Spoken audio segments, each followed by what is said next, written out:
It always amuses me sometimes when I look at a game like this because, well, okay. One of the things that Obsidian is very well known for is for making excellent stories, okay? One of the things Obsidian is very well known for in a bad way, that is to say infamy, is for not making fantastic games. And as a result, it is no real surprise that three of their most popular releases that come to mind immediately are three games that were literally built off of an engine that already existed, with an aesthetic that already existed, right? For those of you who are wondering, that would be Knights of the Old Republic 2, Fallout New Vegas, and Neverwinter Nights 2. However, I feel it is worth noting that in two of these cases, I believe that the Obsidian example was superior. Now, before anyone decides to start leaping down my throat, no, I don't think New Vegas was superior to 3. That's the exception to the rule. I think New Vegas and Fallout 3 are both equal. Yes, really. I know there was this huge, big off argument and a lot of flames about that way back when I did my Fallout 3 review. I would really like to not get into that again, please, if that is okay. I do think both games are equal in quality, personally. I still have not reviewed Fallout New Vegas because I still haven't actually played it. I may actually have to just review the game without the DLCs because I may never actually get the time at this point to actually play through the damn game. But we'll see. In any case, it is my opinion, as I stated previously, that KOTOR 2, overall, especially thematically and in terms of characterization and story, was a vastly superior game to KOTOR 1. It carried a very strong theme. This is kind of a quick summary, and the theme of wounding, the theme of being wounded, the theme of being something incomplete, and trying to struggle against that fact and doing what you can in relation thereto. And that theme carried into so many aspects of so much of the game. It was very well woven, if you understand what I mean. Neverwinter Nights 2 is the other example. While Neverwinter Nights not 1 really did bring forward the standard BioWare D&D style game into the modern era with the 3D graphics thing that, believe it or not, is the same basic engine that is used even in more modern games such as, say, Dragon Age 2. Obviously, it's gone through a few iterations and whatnot, but it's still actually the same basic engine. Dragon Age 1, it's a little more obvious if you use the top-down view, but you get the general point. While I give obvious props to that game, and I will review it later, ironically, even though if I do this right, I plan on actually presenting the Neverwinter Nights 1 review prior to this one.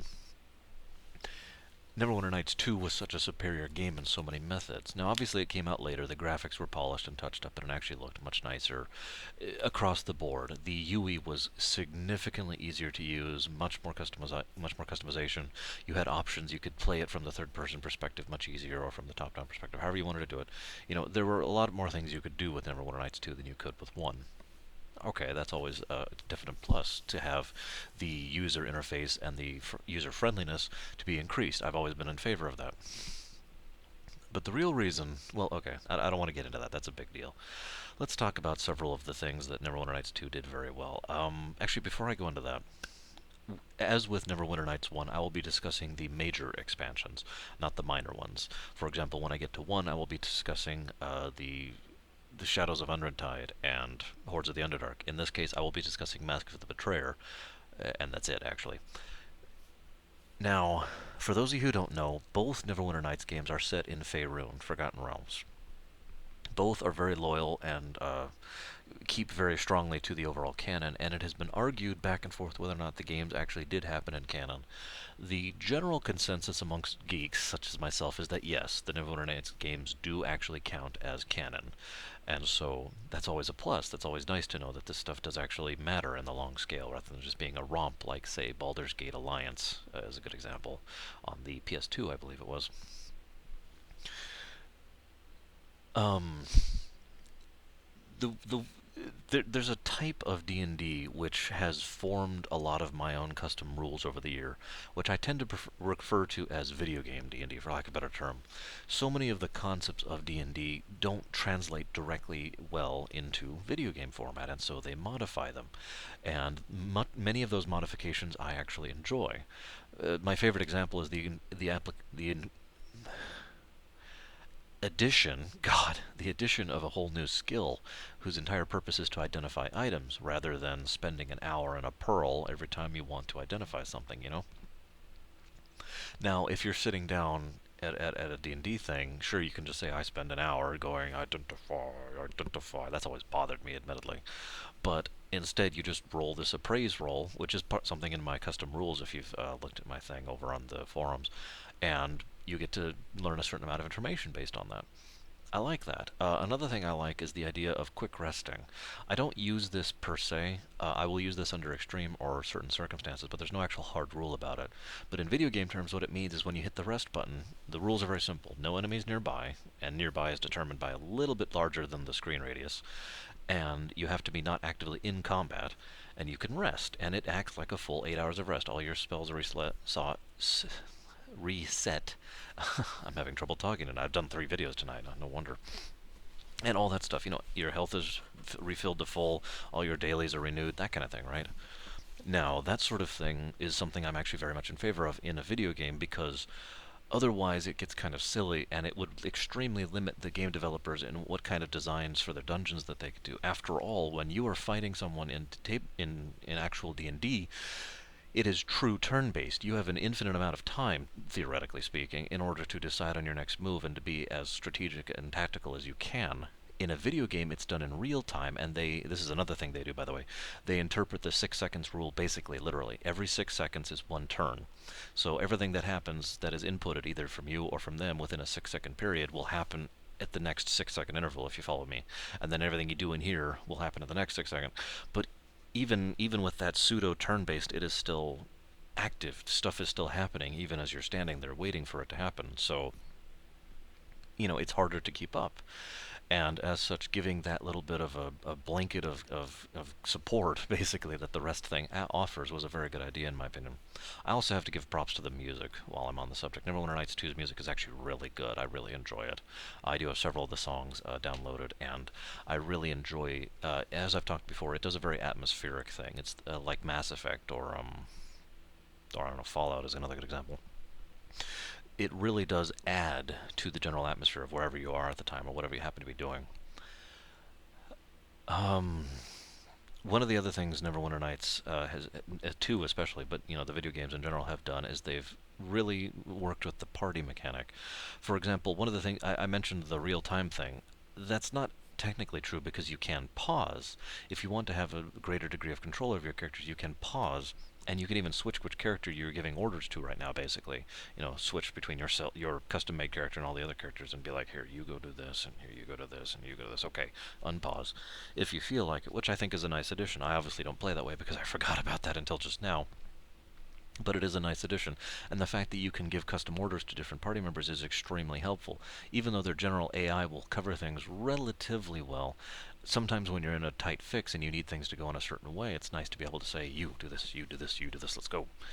And that was very helpful in order to fresh it out. There is one final thing when I'm talking about the gameplay that I really have to comment on. The graphics are nice, the music is great, the combat system is actually really interesting. They Neverwinter Nights 2 has actual cutscenes, and I really have to put that in quote unquotes because if you saw them, you'd just kind of laugh. But it does actually have cutscenes with the usual you get to pick your own dialogue choice, blah blah blah thing. But that's not what I want to talk about, even though it reminded me of what I want to talk about. Multiplayer. One of the things Baldur's Gate, Neverwinter Nights 1, and Neverwinter Nights 2 both did extremely well. Well, okay, let me take that back. One of the things they did, which was an extremely good idea, was adding the ability to have multiplayer. It is full-on co-op. You're part of the same party. But I shouldn't even have to explain why that's a great idea. If you don't get it already, I apologize, but I don't even know what else to say. You can both play D&D video games together, the end. And as the games have gone on, the games have gotten more and more in favor of proper support for this. In Baldur's Gate, it was something you kind of had to live with. There were several problems. I'm not going to detail those here. In Neverwinter Nights 1, the game could get buggy to the point of broken, and you had to reload often because of how many issues you would have with multiplayer. In Neverwinter Nights 2, it was still kind of irritating, but the biggest irritant was the fact that you didn't have an ability to converse one with another during conversations. And so, for example, my friend and I, who was playing through this, as PAX actually, we wanted to, for example, whoever starts the conversation or whoever happens to be party leader is the one who gets to decide what to say. And what you say will actually have impact. It will change how the quest will go, or it will give you different rewards, or will give you an increase or a decrease to your reputation, things like that. It does actually have an impact. So we would discuss what we wanted to do through an external chat program. We'd alt tab over to MSN or whatever and be like, hey, and he'd be like, hey, okay, what should I do? And I'm like, well, I think you should do this. What do you think? Blah, blah, blah. And that's probably the biggest complaint I have about Neverwinter Nights 2, other than the fact that, it is kind of an old game. Going back to Neverwinter Nights 2 was actually kind of hard to do. We very recently went back and finished Mask of the Betrayer. I shouldn't say very recently, it's a little over a year ago now, but that feels rather recent to me. And it was hard to go back to it because of how screwed up the UI is in general and stuff like that. But once you get used to it, once you get readapted to it, it's actually quite smooth and has no real issues, if you follow me. I also liked the fact that it had a real quest journal that really helped you to keep track of things. And while it obviously wasn't, go to this area to do this thing, it was usually descriptive enough to the point where you had no problems. Now, all this was built up to my discussion about multiplayer itself, but honestly, I'm not even sure what else to say there. I really don't. I love a game that has co-op. It is my opinion that many games would benefit from co-op that don't have it. Sometimes there are games that don't have co-op that actually boggles my mind that they don't. And yet, as a result, whenever I find a co-op game that is enjoyable, I tend to leap all over it because I have a lot of friends who enjoy playing co-op games with me. Let me give you a direct example of what I'm talking about. A friend of mine and I, Gary, we were uh, we were at a point in time where basically anytime any game that came out that looked good at all that had co-op, one of us or both of us would pick up just so we could play it because we had so little to go through, because we would beat a co-op game and then there would be a pause because so few come out. You understand where I'm going at? There was a lack. The supply was not meeting the demand. So when, for example, Donkey Kong Country Returns came out, which is, by the way, an amazing game and I highly recommend, we both leapt all over that. Or when, New Super Mario Bros. Wii came out sometime previous to that, we were like, yes, definitely. You know, having co-op in Neverwinter Nights was incredible, and having it in 2 and actually having it not be completely buggy to the point of broken was awesome. And I really enjoyed that. Now, believe it or not, I'm kind of run out of things to say about the combat and the mechanics. I mean, if you've played any D&D video game that is of this style, of the Baldur's Gate style, as I like to call it, you probably have a pretty good idea of everything I'm about to say. There's really no major changes. The graphics are certainly nice, and they do get across the point very well. And the number of areas you go to is extremely varied. The game itself is huge. You have a gargantuan number of places to go to. And this is just Neverwinter Nights 2's mains campaign. Never mind Mask of the Betrayer, which is also huge and also has lots of places for you to go to.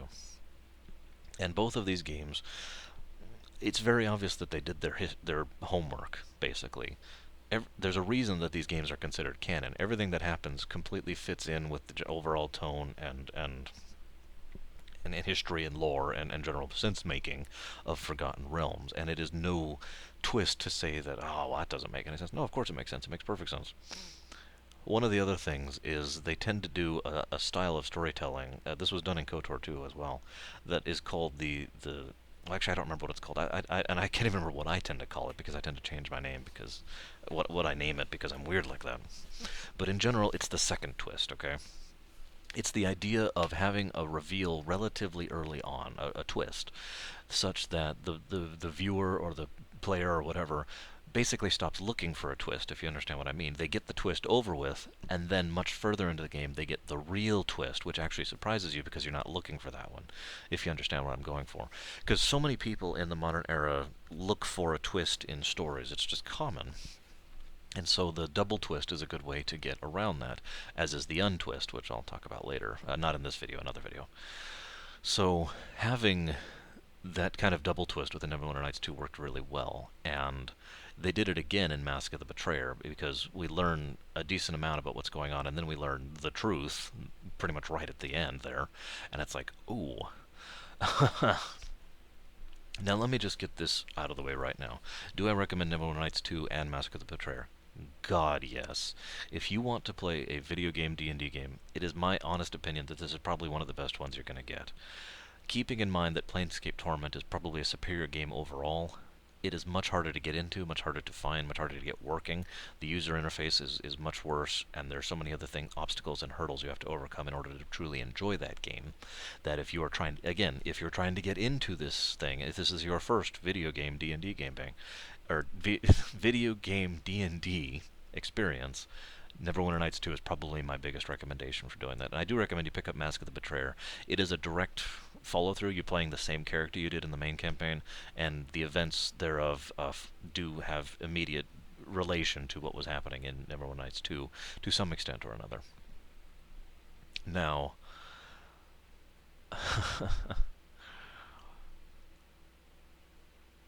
I feel like I don't know where to go next. The games are epic, truly epic, really, really epic.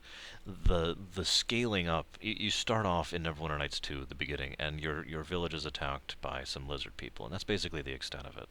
And you scale up from there.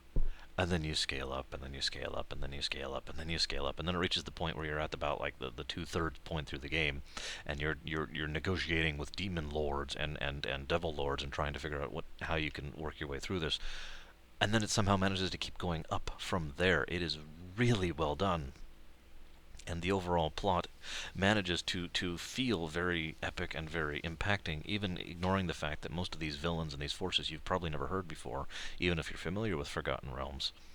Very excellently portrayed, and the characterization is beautiful. You get to see so many sides of so many of the different characters, and I don't want to spoil too much. I really don't, but basically, so many of the decisions that the characters make as you go through the game, and whether or not they choose to assist you in a given matter, or whether they argue it or not, actually makes a lot of sense. And one of the biggest benefits, one of the biggest things I could say about this game is it took a character that I found incredibly annoying, whose name I don't even recall. He was a gnome. And he was a gnome bard, and really enough said, but nevertheless somehow managed to make that character interesting to the point where I actually empathized and sympathized with him. That takes skill, and this is Obsidian at their finest here. I mentioned before that they tend to go with themes. For example, New Vegas is all about the post-apocalypse. I've talked about that before. KOTOR 2 was all about the idea of being wounded. Neverwinter Nights 2 is all about the idea of sacrifice.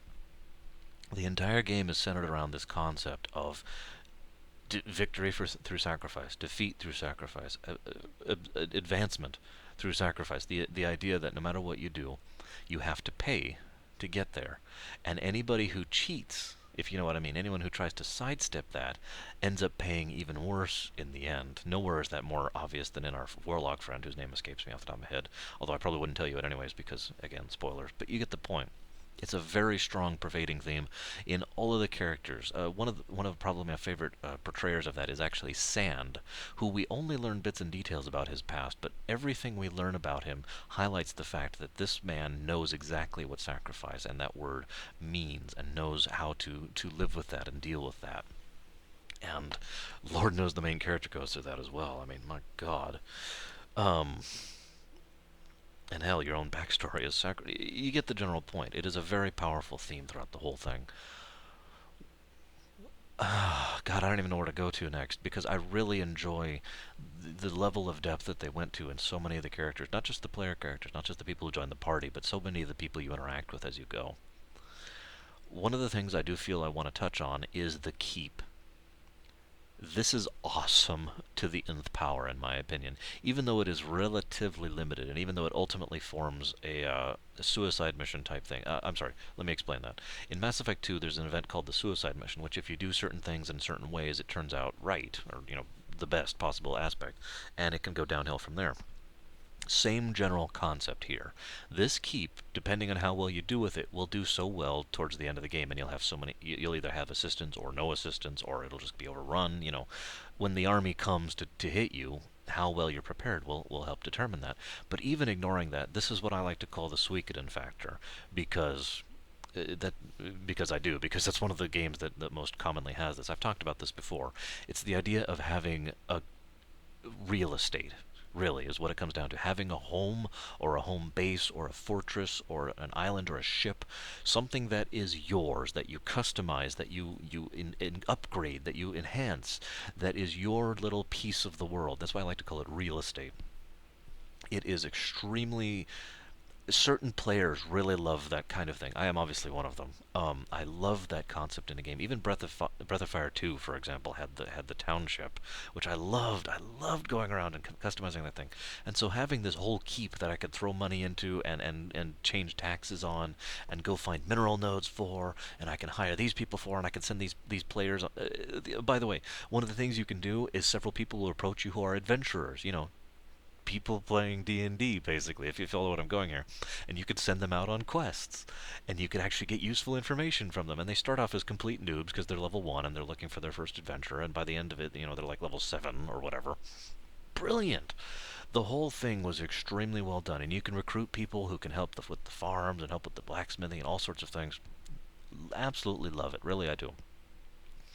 And I just feel I can't gush enough about that aspect of the game because so few games really have that Suikoden style of real estate thing going on, and I wish more did, to be honest with you, especially if they do it well, like this one does. Neverwinter Nights 2's thing is probably one of my favorite examples of the Suikoden style. The only other one that comes to mind that really competes with that is actually Suikoden 2 itself. Um, really does an excellent job of that.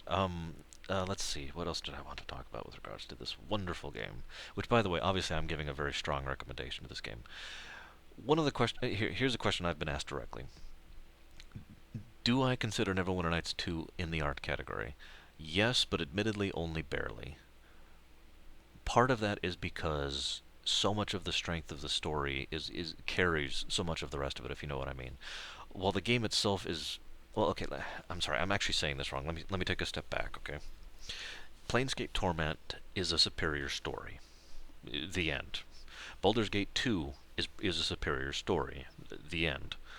However, Neverwinter Nights 2 story is an extremely strong point of it, and it has a much more enjoyable gameplay aspect on top of that. You follow me? I enjoy playing Neverwinter Nights 2 far more than I do enjoy playing Baldur's Gate 2 or Planescape Torment, because it is much more enjoyable to play. Even though the other games have vastly superior story themes, characterization, writing, etc., Neverwinter Nights 2 is fun to play. Are you with me on this? And I've said before, I do feel that is something that needs to be taken into account. And therefore, I do think Neverwinter Nights 2 does inch its way into the art category, even though a game like Neverwinter Nights 1 does not. Because that game is very irritating and frustrating to play, and its story isn't quite as good, at least not until Hordes of the Underdark. Now, I haven't talked much about Mask of the Betrayer. Part of that is because I do tend to think of the overall thing as one cohesive unit. Obviously, you lose the fortress thing if you go there, but the story, one of the things they did very well in Mask of the Betrayer is the concept of escalation. Now, admittedly, Neverwinter Nights did this one did this as well. The idea is, by the end of the main campaign, you're supposed to be about level 20ish. Really, that's the general ideal for G&D in general. But what do you do after that? Mask of the Betrayer is an epic module, basically. It continues the story. Now you're level 20, now you keep going. And it adds all sorts of epic feats, epic features, epic equipment, epic enemies, all of which are supposed to be appropriate for that. After all, you do end up going to Outer Planes as a result of that. And it makes a lot of sense for it to escalate like that. The progression is very natural, and even though the plot seems to take a bit of a right turn, because even though you're playing the same character, what you're having to do has nothing to do with the Shadow King or anything like that, nevertheless, it does feel like a natural progression, because that's kind of what D&D is, especially in Forgotten Realms. In my games, if I was to do this, the connection between Mask of the Betrayer and the main campaign would be direct and connected like this. It would be one overall story, if you follow me, even though you're just seeing two different sides of it. But in Forgotten Realms, questing, adventuring, being an adventurer is something that is literally a bread and butter industry of this world, and thus it is extremely normal for your next adventure to not have anything directly to do with your previous one because you finished the previous adventure, and now you are continuing to adventure because that's what you do, if you follow me. It made perfect sense, and it flowed surprisingly well given the fact that it wasn't it had nothing to do well, okay, it had several things to do with, but, it isn't like this is chapter 2 of Neverwinter Nights. It's more like this is the next thing that we're doing. This is the next book. There we go. That's a good way to put it. If you follow where I'm going with this. And so while they added several additional wonderful features. For example, they added crafting, actual real crafting that's actually interesting in Mask of the Betrayer. They also added the whole soul-consuming thing and how to deal with that. And of course, I was trying to be good, of course, so I tried to do what I could not to, and blah blah blah blah blah. Very interesting portrayal, very interesting way they did it, and I really liked the twist, the double twist, the untwist, and then the third twist. There's a lot of plot in Mask of the Betrayer. Now, finally, I have to mention something, okay? If you do pick up these games, again, I stress, please pick up Mask of the Betrayer. One of the biggest mistakes they made was with Neverwinter Nights 2 ending, okay? The original campaign. This is a spoiler, so if you don't feel like hearing this, you're not going to miss anything else. This is the last thing I'm going to talk about with regard to this game, so I'll give you some time if you don't want to hear it. Okay, doing a jig. Okay. Rocks Fall, Everyone Dies is literally the ending of the main Neverwinter Nights 2 campaign. Literally. I remember being so mad when I beat it. I didn't. Mask of the Betrayer wasn't even in the works at the time. I remember being so mad when it came out, and oh, actually, it wasn't. We weren't told it was in the works. It'd be at the point. And you go through all this effort, and you get to know all these people. And again, very strong characterization. That was one of the stronger points of the game. And it was like, yes, this is going to be incredible. And then we beat the last boss, and then the dungeon self-destructs, and you hear an almost bored narrator talking about what's happening as you all get crushed, and then the end. Now there's a little bit of ambiguity there, and indeed, as you find out in future games, a few people survive, not everyone. But really? Now this is funny because anybody out there who is still watching this and has played, oh, I don't know, KOTOR 2 knows that this is a recurring problem for Obsidian. They tend to have some really bad issues with endings. KOTOR 2's ending, or rather non-ending, was almost as bad. Instead of rocks fall, everyone dies, its ship flies off. That's it. That's the ending right there. I just spoiled KOTOR 2's ending. Ship flies off. Absolutely pathetic. Now, Mask of the Betrayer has a much more satisfying ending, a much more real ending, and much more awesome ending, which is another reason I recommend you get both. And I'm not going to spoil that one. Period. Also, that one also changes based on your choices, which is awesome for a game like this, and indeed should be, in my honest opinion. Now, one of the big reasons I mention that, though, is because a lot of people, and indeed there's probably several people watching this right now, got to know me through the Mass Effect 3's ending debacle. One of the things I pointed out, not in my videos, but to my friends when we were talking about it, because I beat Mass Effect 3 pretty much before anybody else I knew did. I blew through that game in 2 days. Um, I was talking to Pax about it and a few other friends of mine, and they basically said, well, what's so wrong with the ending? I was like, you remember Neverwinter Night 2's ending? And they were like, oh, God, that was terrible. Yeah, imagine that except worse. And they were like, what? That's the level of incredulity people were giving me, because Neverwinter Nights 2 ending was really, really bad, and if it wasn't for Mask of the Betrayer, I wouldn't be giving them nearly as many props. I do give them props because of Mask of the Betrayer, but I stress the way I put that. That's not full props, you know what I mean? It's not an amazing game from start to finish. It's an amazing game if you get the expansion and play that too. That is something that has to be considered, and may or may not be considered a positive or negative. That's up to you. But anyways, once again, I have no idea how long this has gone on, but it's time to continue doing other things. So I will be talking to you guys later.